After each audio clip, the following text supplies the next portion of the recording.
A very good evening to you. How are you doing? I hope that you're well. I hope that you've had a wonderful weekend. You're watching this on a Monday, and if you're watching a repeat, you're watching it on a Friday at 7:30 in the PM. So I hope that you've had a wonderful, wonderful week. So today, this is another episode of the Business Plus, and you're going to be having an amazing, amazing episode today.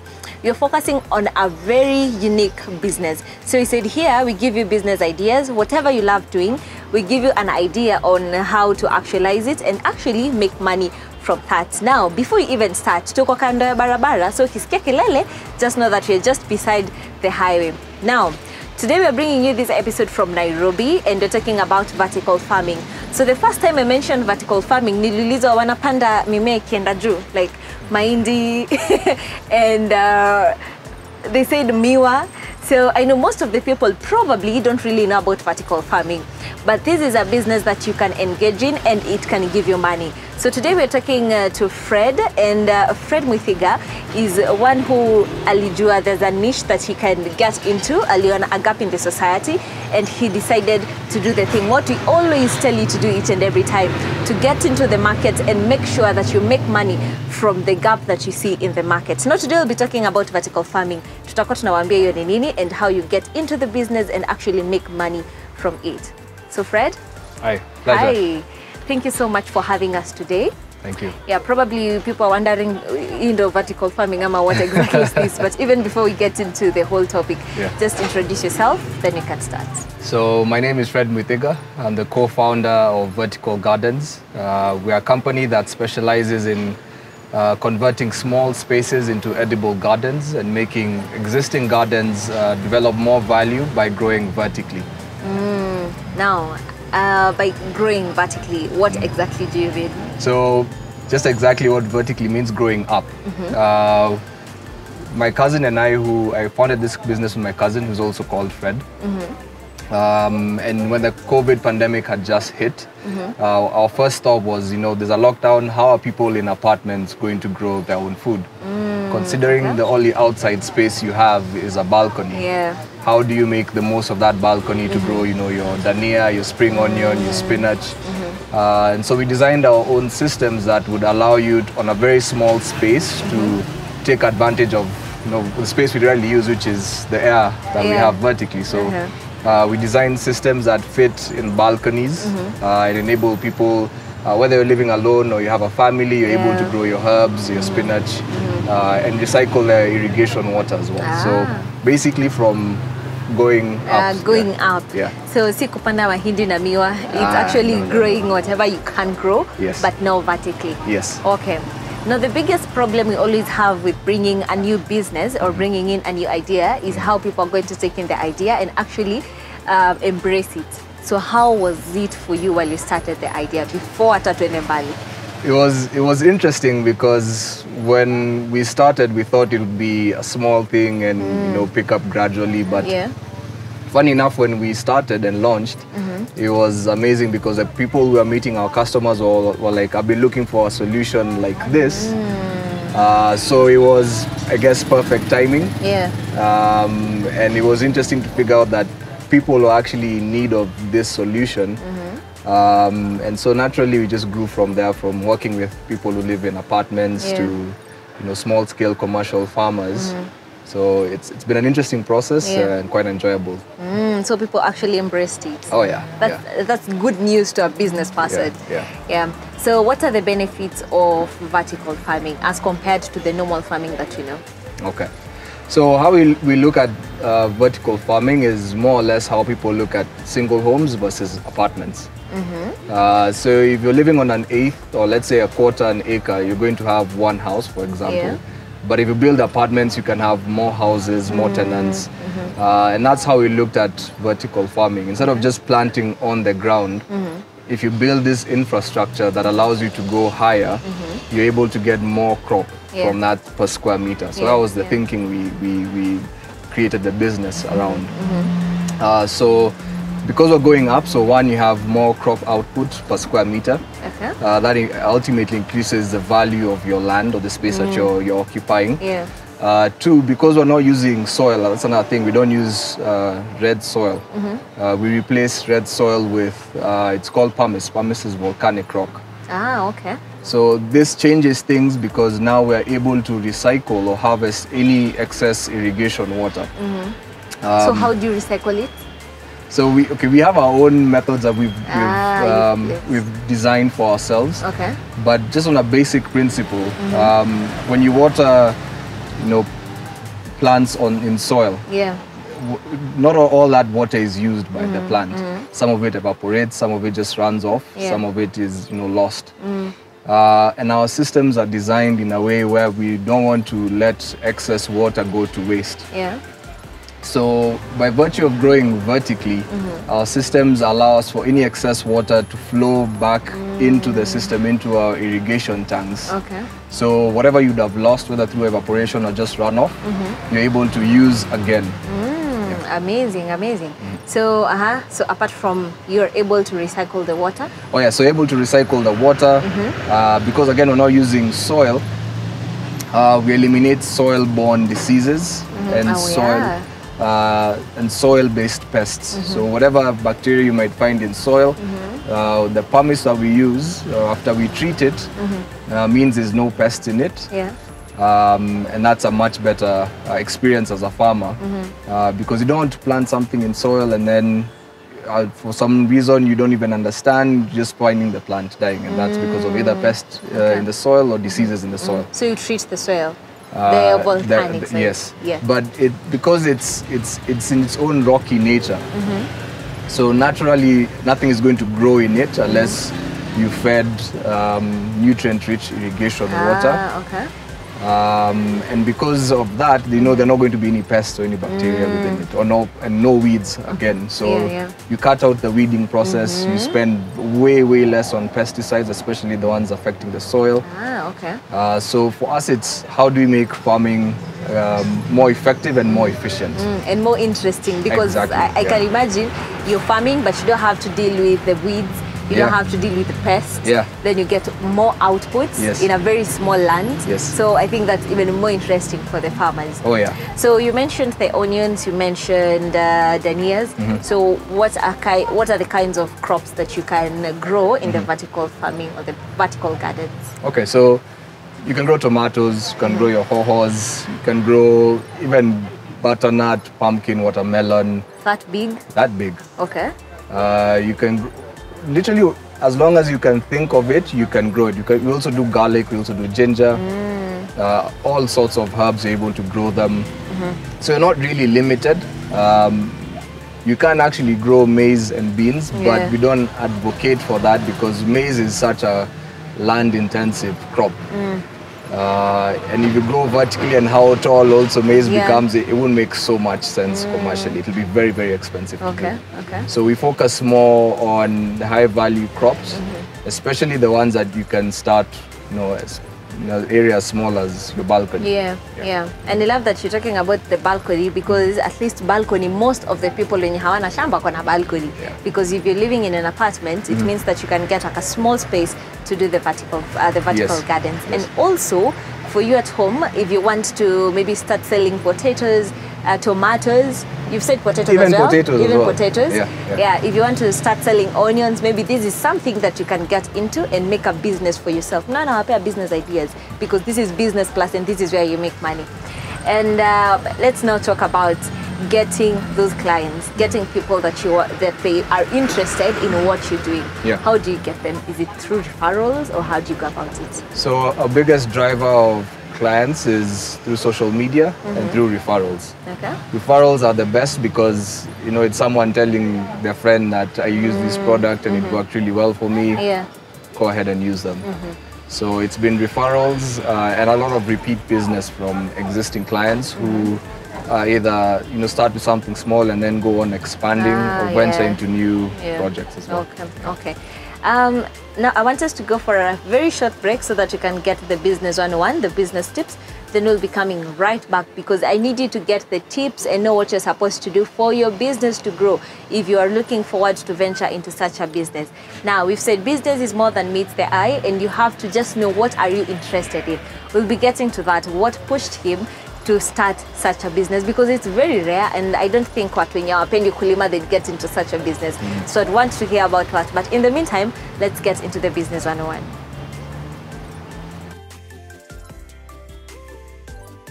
Hello everyone, my name is Fred Mwithiga, co-founder of Vertical Gardens, and welcome to the show. I have a few business tips for you. 1. If you're getting into farming, make sure you know what kind of crop you want to major on. Key way to do this is go and do some research in your local community, especially in the markets. Find out what's missing and how you can grow it to the best quality possible. 2. Make sure that you have all the tools that you need. Tools are very important in whatever work that you're doing, be it in construction, be it in farming. You need to have the right tools. 3. It's always important to seek professional advice. We like to work with agronomists who know exactly how to deal with various issues when it comes to crops. For example, you want to make sure that your crops are of high quality and of high yield. So it's very important to speak to an agronomist so that he can advise you on how to take care of the crops that you've chosen to grow in the best way possible. The 4th tip, it's very important, especially if you're a farmer, to know what quality of water you have for your irrigation. Water is not just water. It's very important to conduct a water test to ensure that whatever water you're applying to your crops is the best water possible. We like to advise that rainwater is very, very good. So if you're in an area with borehole water, start thinking about how you can harvest your own rainwater. Number 5, when you're dealing with your clients, always have a good attitude, be consistent, be open to listen to whatever suggestions that they may have, whatever questions that they may also pose to you. Be ready to listen, to advise, and to take it all in. Those are your business tips. Thank you and all the best in your business. My name is Fred Mwithiga, co-founder of Vertical Gardens Limited, and you're watching Business Plus. We are back after the short break, after the Business 101, the business tips, and I hope that you have gotten something from that. Now we're back, and I'd love to know about this very interesting question that I've had. How did you get into this business? Apart from just seeing the gap, no kamo wanze the business, is it something that you had interest in? Is it something that ulikuwa nataka kuzigrow, then you thought it's using a very big piece of land? Where did you develop the interest? So my cousin and I both grew up on a farm. And for us, holidays were spent either in the shamba with our parents, our grandparents, learning how to deal with different fertilizers, different tools, driving tractors and whatnot. And for us, as we grew older, we kept on thinking, how do we come back into farming, but in a way that's relevant for us, because the conventional way of doing things, we didn't want to continue with that. So that's now when we started doing our own research, looking at what people are doing abroad, and especially through YouTube. And we were like, you know what, this is it for us. So it was actually a coincidence that the pandemic had happened, just started, and we were like, okay, this is perfect time for us to start. So that's why we say sometimes, not for everyone, COVID brought in so many business opportunities for some people. Not that it was a good thing, but yes. So what are some of the challenges that you faced since you started this business? I think people also understanding what it is we do. The minute people hear that we're not using soil, everyone is like, what do you mean? I don't want to use it. But once we explain the system to them and they get to see the benefits with time, then they begin to see that, okay, this makes a lot more sense. I think another challenge has been because everyone has been used to growing in the soil, and soil is virtually or technically free. And here you're paying for a piece of infrastructure to grow your fruit and your vegetables. So there's a cost issue. Some people completely get it. They don't have an issue with the cost. For other people, it's either too expensive or. But every day we overcome those hurdles, and you find the right customer. Okay. And how do you ensure the safety and to make sure that whatever infrastructure you're putting up, itakuwa long lasting and it will be safe for even the people who are using the infrastructure? Just to make sure that mtakuja mnitengeneze kitu, then in like 6 months I'm calling you back, or 2 months I'm calling you back, something is happening. So whatever structures we construct, we make sure using high quality materials.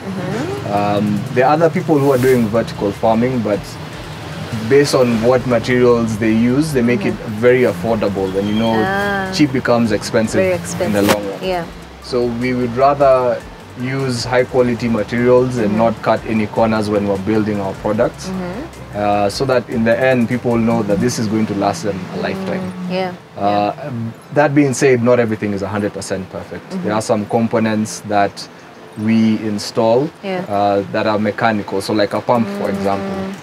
And some of these we give warranties on them, up to a year, like depending on the system that you order. And then another thing is that we conduct maintenance visits every 2 to 3 weeks. So 2 to 3 weeks. Yeah. That's very frequent. The cost is new or the owner of the... So for the first 2 visits, the cost is on us. Okay.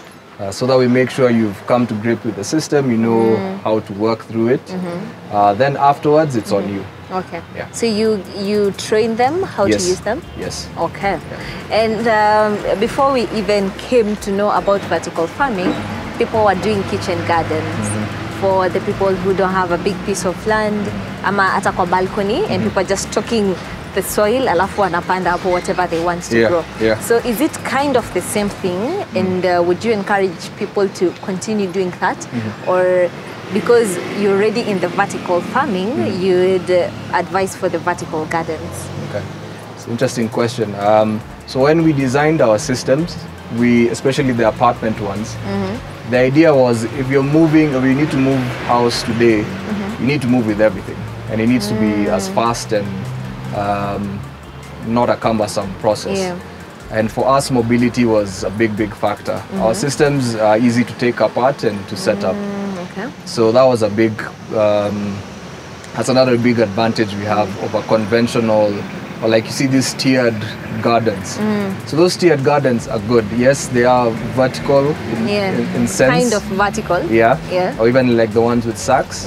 But if you put that in an apartment, it's very heavy. So you're going to use a lot of soil. Then you're not just going to be able to wake up and say, I need to move this. It's going to take you some time. And that means you have to disturb the plants. Once you disturb the plants and their root system, you can almost certainly count them dead. So ours, it's just like picking up a box, putting in your car, the plants are not disturbed, and it's a clean, messy-free process. Okay. So you're really explaining it well, and I'm wondering, what is the long-term plan for scaling up the vertical farming? Is there a way that in like 5-10 years it will something different, or we are expecting vertical farming to remain the same? To Jwange to know this is what we have. No, it's going to change for sure. I think we like to pride ourselves as the innovators of the industry. And we can't stay the same. The world is evolving around us. If we stay the same, someone will see this opportunity and then come and overtake us. And by the time we want to catch up, it's too late. So we hope at some point to even have our own school where we get to train people on, especially young people, because I think that's where there's a big gap. A lot of people are running into IT-driven jobs. And that's a saturated field already as it is. But agriculture, we will never stop eating, you know. Sometimes when people complain about the cost of our gardens, and I look at them and I'm like, your phone, how much does your phone cost? True. And someone has this 150K phone, and I'm like, if you had to eat your phone today, you wouldn't be able to. True. But whatever I'm selling you costs way less than your phone. You will continue to harvest year and year and year. So it's mostly for changing this mindset. We place, I think, sometimes value on things that don't really make sense, you know. And then we put health like in sort of the back burner. As long as you're feeling good, well, it's fine. When it happens, you'll work on that. Exactly. So for us, it's, you know, take care of your health. Know what's going into your food. Can you know or identify where your food has come from? Because just because you got it on the market, you don't know where it came from. And what would be your take on most of the young people who are getting into business? Hawataki story ya shamba. They feel like it's something that you get dirty doing, and especially for young people, they want to get money, but hawataki kitu itawachafua sana. So what would be your take on that? You have to be willing to get dirty. And it's not dirt that your whole body is covered in dirt or your back aches kind of thing, no. It's one key thing we tell a lot of the young people we even work with. It's you have to figure out your purpose in this life. Yeah. Don't do something because someone else is doing it. True. It's not going to work the same for you. So if you have a passion for whether it's agriculture, whether it's fishing or whatever it may be, Yeah. you have to make sure that's your purpose, and you have to be willing to go all in for it. Yeah, there's True. no other way. True. Yeah. Now, let's talk about, you've already put up the vertical gardens.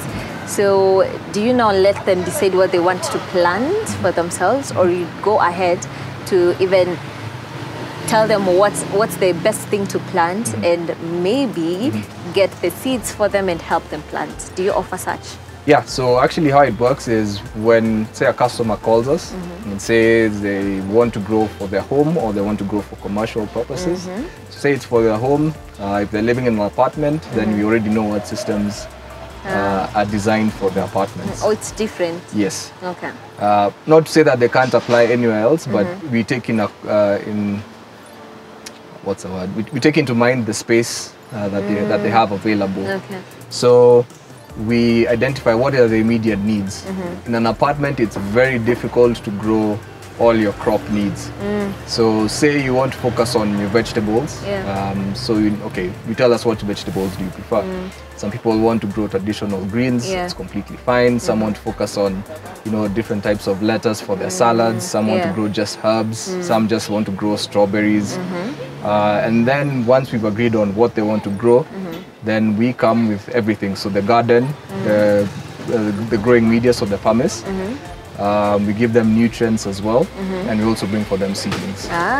Amazing. And have you had a challenge with training them how to manage the crops, how to manage the farm and the system? Yeah, in fact, when you go back to the question you asked about challenges, the biggest challenge is the human element. The systems are meant to run foolproof. But if you're not dedicated to taking care of your garden, it's not going to work. It's not something you can forget about. We don't want that. You have to be, if you're getting into this, you need to be really passionate about your crops or your plants. So we will retrain as much as possible. Yeah. But if it's a big garden, you need a gardener who also has the initiative to learn. So it has to be someone that atakama na kutengeneze, you have to have passion for it. Exactly. Si kama shamba tu nitaenda niache for the longest time then just come back. Yeah. Okay. It's the same way you take care of a pet or your child. Again, it's your health. People seem to keep on forgetting that it's your growing. health. Yeah. You have to take care of that. Okay. So what would you advise someone who wants to get into such a business? Or someone who's already in such a business, but anaona tu ni kama it's not even growing, they're almost getting tired of it. So what would be your advice to such? One, you have to go back to the reasons why you got into the business in the first place.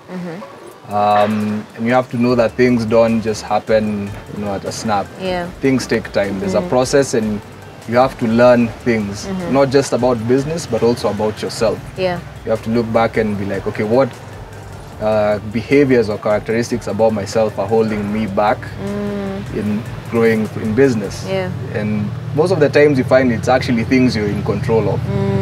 If you're in an area and it's completely out of your control, then that's a different situation. Yeah. But if there are things you can control, then you definitely have to control them. Amazing. And now to the big question and the last question. How much would it cost for someone to start such a business? Roughly. To do the same thing we're doing? Yes, for vertical farming. Small scale for a starter or for a beginner?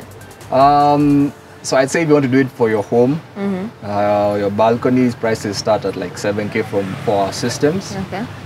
Small scale commercial, you're looking at anywhere from 300,000 and above. Amazing. Yeah. So you guys, you have your own mahali mmetengeneza just for you guys? Yes. Or just make them for other people? So we have a demo facility, a demo site in Kino, which is our home. Yeah. Anyone who you're welcome to visit, just call us in advance. And you can find all our contact info on our social media pages or on Google. Go by Vertical Gardens Limited. Yeah. Yeah. Thank you so much. So even as we finish up, probably someone is wondering why we are here. So probably before Douglas Takatai tutoke hapa, tell them where we are and why exactly you wanted us to have this episode from this particular place. Okay, so very good question. Yes. So we're in the middle of a project, working a project right now, and we can't move far from where the site is. So this was the closest location. Yeah.